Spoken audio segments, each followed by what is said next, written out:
right, you want to see the dog? Hi. Hi, what are you doing? You checking in? Thank you. What do you think, Theo? Theo. All right. Sorry to bore you.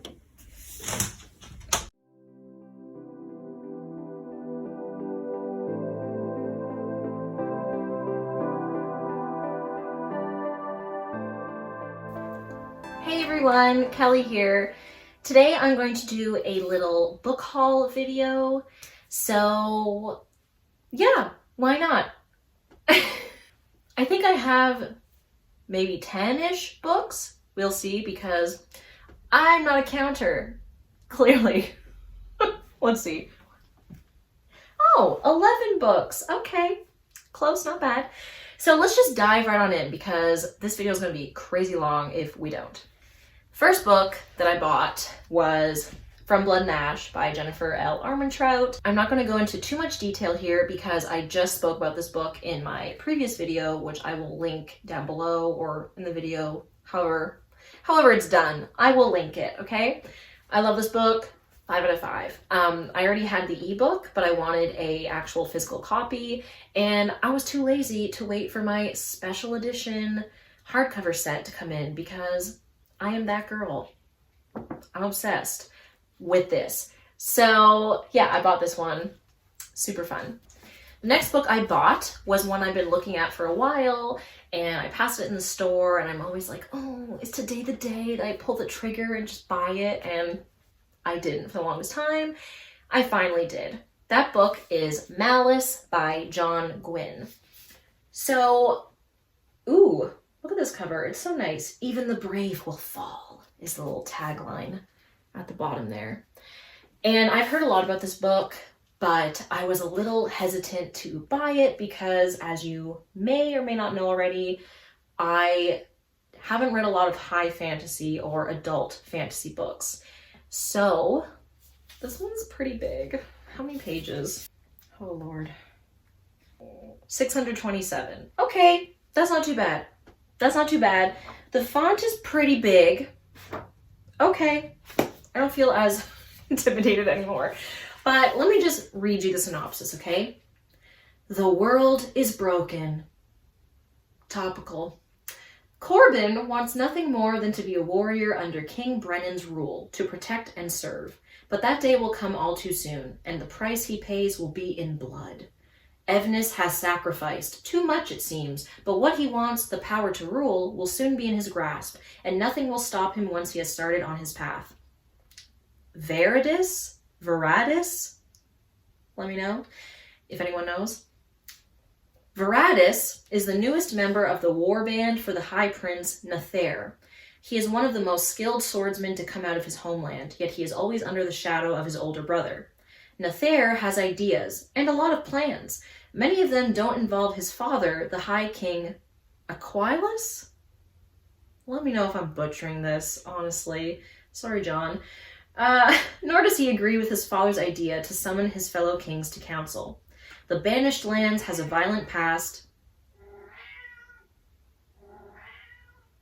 That's Theodore. Please hold. All right. The Banished Lands has a violent past where armies of men and giants clashed in battle, but now giants stir anew. Stones weep blood, and there are sightings of giant worms. Those who can still read the signs see a threat far greater than the ancient wars. For if the Black Sun gains ascendancy, mankind's hopes and dreams will fall to dust, and it can never be made whole again. So yeah, this just seems like a really fun adventure, lots of high stakes. Yeah, I've heard great things about this, so I am really excited to start this, and I feel like this will be a book that my husband Scott can read after, because, yeah, seems like his kind of book. He hasn't read a lot in the past few years, but I think seeing me read is getting him more interested, which is fun. So, yeah. If you've read this one, let me know. If you've read any of these books in this video, let me know. Let me know your thoughts. Should I read them, skip them, gift them? Let me know. The next book is another book that I have looked at for quite a while and really wanted to read and just never picked it up. So that book is A Discovery of Witches by Deborah Harkness. I really want to watch the show, but I told myself, no, read the book first. So this is advertised as Twilight for adults. I read Twilight as a kid, preteen. It was fine. Revisited it, didn't enjoy it. Didn't enjoy the movies, which I'm sure I will do a video about, okay? So, just a quick little synopsis. Deep in the heart of Oxford's Bodleian Library, oh my God, if anyone knows how to say this, let me know. I feel so bad. Diana Bishop, a young scholar and the descendant of witches, unearths an enchanted alchemical manuscript. Wanting nothing to do with sorcery, she banishes the book to the stacks. But her discovery has set a fantastical underworld stirring, and soon a horde of demons, witches, and other creatures descends upon the library. Ooh. Among them is the enigmatic Matthew Claremont, a vampire with a keen interest in the book. Not just the book, I'm sure. Equal parts history and magic, romance and suspense, a discovery of witches as a mesmerizing and addictive tale of passion and obsession that reveals the closely guarded secrets of an enchanted world. Oh, this sounds so good. Okay, I'm dying to read this book. I believe it's a trilogy.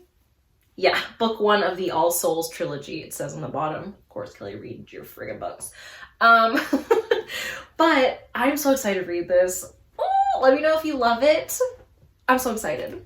The next book I have already read. I borrowed it from a friend and then I saw it in the store and I was like, why don't I own this? Because I friggin' love it and I want to read it again, okay? That book would be The Kiss Quotient by Helen Hoang. I loved this book so much. And when I read it, I expected it to be like a cute little rom-com, which it was cute. Damn, it was steamy, okay? It was so steamy. Like, from beginning to end. And it was just so cute at the same time. Oh my God, I loved Michael. I loved Michael in this book. Okay, before I lose it, here's a little synopsis.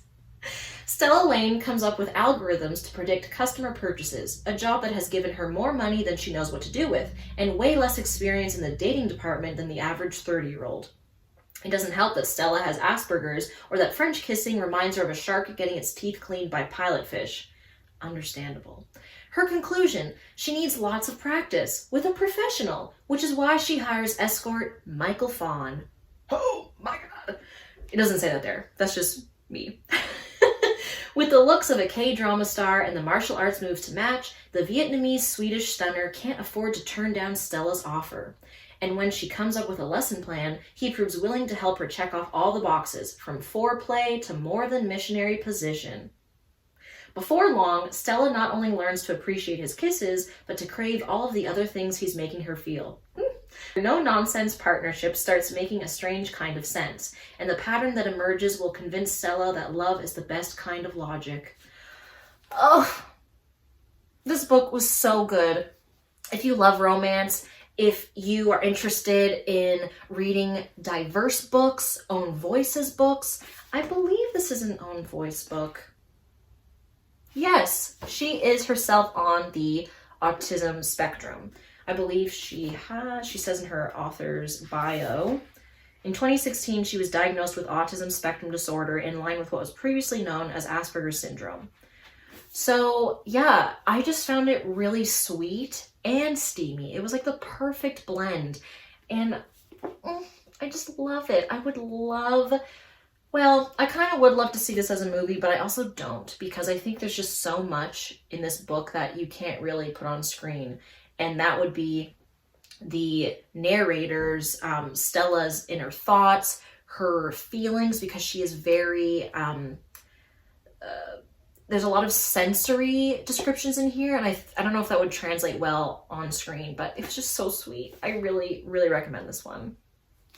The next book I picked up was this one, A Kingdom of Flesh and Fire, which is the sequel to From Blood and Ash by Jennifer L. Armentrout. Again, love this book. I've already read it. I have the ebook, but I wanted a physical copy before my special hardcovers come in, because I am that girl. So basically, this is the sequel. I don't want to say too much, give everything away, but basically, everything Poppy has ever believed in is a lie, including the man she was falling in love with. Thrust among those who see her as a symbol of a monstrous kingdom, she barely knows who she is without the veil of the maiden. But what she does know is that nothing is as dangerous to her as him, the Dark One, the Prince of Atlantia. Atlantia? Who knows? He wants her to fight him, and that's one order she's more than happy to obey. He may have taken her, but he will never have her. Oh, wow. That's all I'm going to read about this synopsis because it is the sequel, and I don't want to ruin anything for those who have not read the first one yet. If you haven't read the first one yet, go pick it up. Here. If you haven't read it yet, go pick it up. Oh my god. It's so good, in my opinion. The next book I picked up was All the Stars and Teeth by Adalyn Grace. This cover is beautiful. Oh my gosh. I love it. I just think it's beautiful. Personally, it's got my favorite color. I love teal turquoise. It looks very intriguing. So it says, she will reign. As princess of the island kingdom Visidia, Amora Montara has spent her entire life training to be High Animancer, the master of souls. That's Arthur. The rest of the realm can choose their magic, but for Amora, it's never been a choice. To secure her place as heir to the throne, she must prove her mastery of the monarchy's dangerous soul magic. When her demonstration goes awry, Amora is forced to flee. She strikes a deal with Bastion, a mysterious pirate. He'll help her prove she's fit to rule if she'll help him reclaim his stolen magic. But sailing the kingdom holds more wonder and more peril than Amora anticipated. A destructive new magic is on the rise, and if Amora is to conquer it, she'll need to face legendary monsters, cross paths with vengeful mermaids, and deal with a stowaway she never expected, or risk the fate of Visidia and lose the crown forever.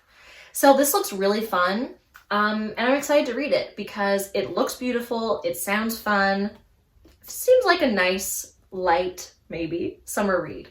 Okay, to switch things up a little bit, the next book I have is The Wife Upstairs by Rachel Hawkins. So this is a thriller. I love me a thriller. I know I've listed a bunch of fantasy and YA books, but I really do love thrillers. I love suspense. I love the intrigue. I love just the whole vibe. Okay, so I've seen this one around quite a bit. I have not read it yet. I've never read a Rachel Hawkins book.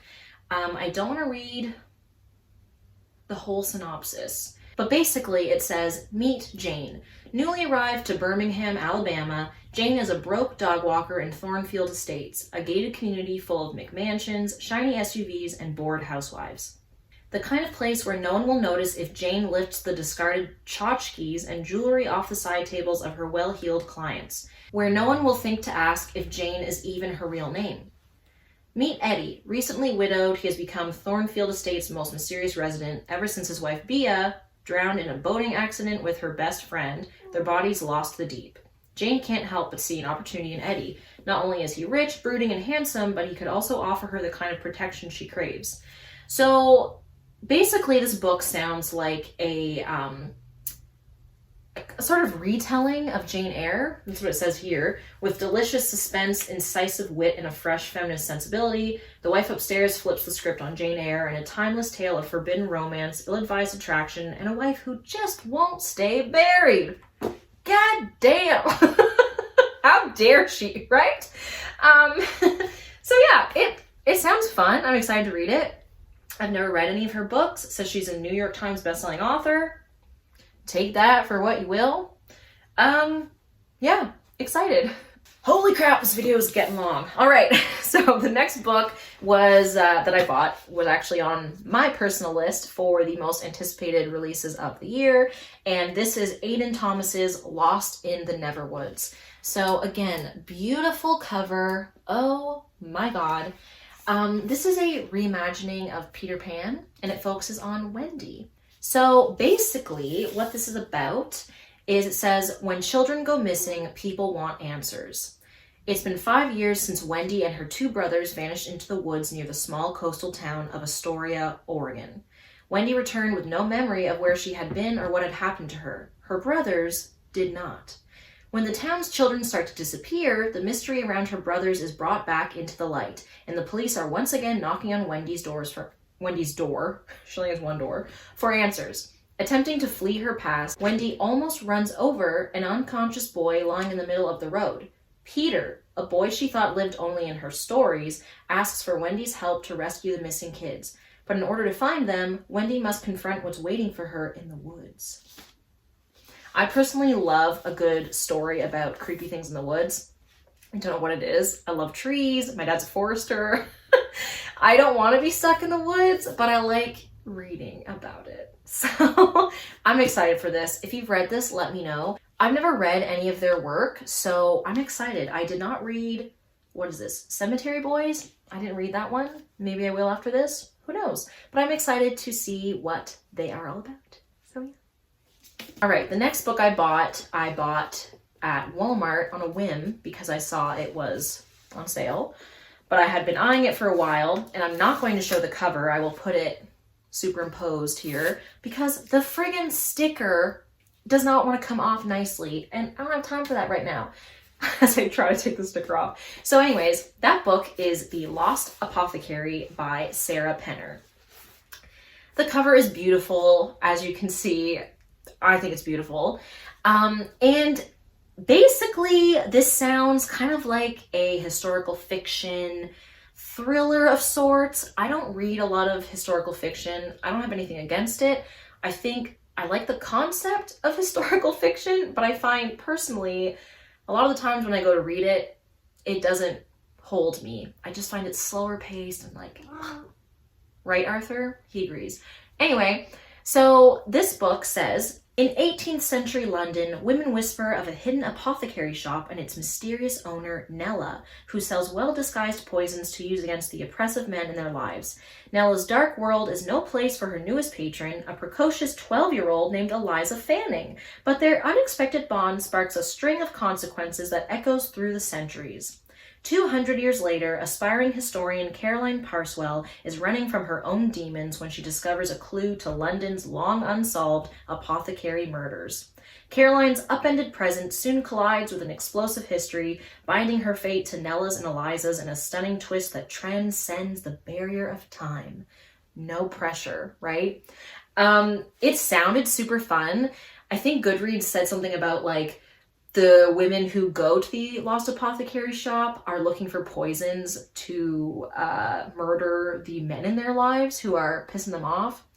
And I'm not about murder, but I am about female empowerment, so I'm excited to read this one. I hope it'll be fun, and yeah, it looks beautiful, so please don't let me down. Alrighty, getting near the end of my pile. Next, we have The X Talk by Rachel Lynn Solomon. This looked and sounded so cute. Here is the cover. Love me a good cover. And this is a romance comedy, and it's about two exes who work on a radio show together. And basically, to sum it up quickly, because I don't want to read too much more because this is getting long. Public radio co-hosts navigate mixed signals in this sparkling romantic comedy debut. So Shay Goldstein is a producer at her Seattle public radio station, and she is having trouble with her colleague Dominic Yun, who is just a piece of work to work with, apparently, which we've been there, haven't we, ladies and men? But so basically, she needs a new concept for a show, and she decides to host a new show called The X Talk, which will have two exes discussing their relationship and giving advice on air. Her boss decides that she and Dominic are the perfect co-hosts because they already hate each other a lot. They don't like the idea of lying to their listeners, but they gotta do what they gotta do. So they have this really fun show giving love advice, and then they start to fall in love, and I'm super excited. I love a hate to love romance. Love that trope. So I'm excited. And it's so cute. It says, "Love is on the air." Oh, so excited. And last, but certainly not least, this is a book that I have looked at for a long time and again, just never picked it up. I've heard a lot of amazing things about it, and this is The Bear and the Nightingale by Katherine Arden. This looks beautiful. Again, looks so nice. And it is a retelling, I believe, of a Russian folklore story. Let me know if I'm wrong. So it says, winter lasts most of the year at the edge of the Russian wilderness, and in the long nights, Vasilisa and her siblings love to gather by the fire to listen to their nurse's fairy tales. Above all, Vasya loves the story of Frost, the blue-eyed winter demon. Wise Russians fear him, for he claims unwary souls, and they honor the spirits that protect their homes from evil. Then Vasya's widowed father brings home a new wife from Moscow. Fiercely devout, Vasya's stepmother forbids her family from honoring their household spirits, but Vasya fears what this may bring. And indeed, misfortune begins to stalk the village. But Vasya's stepmother only grows harsher, determined to remake the village to her liking and to groom her rebellious stepdaughter for marriage or a convent. Yikes. As the village's defenses weaken and evil from the forest creeps nearer, another forest, love this, Vasilisa must call upon dangerous gifts she has concealed to protect her family from a threat sprung to life from her nurse's most frightening tales. It just sounds so good. I'm so excited. And it's a trilogy, Winter Night trilogy. So once I'm done this one, I will probably read the other ones. Yeah, I've heard so many good things about this book, so I'm super excited to read it. I hope you enjoyed this video. I know it got a little long, so sorry. If you like this, make sure to like and subscribe so you don't miss any of my ramblings about books and potentially movies and theater and who knows what else. So I hope you have a great day, and I will see you next time. Bye!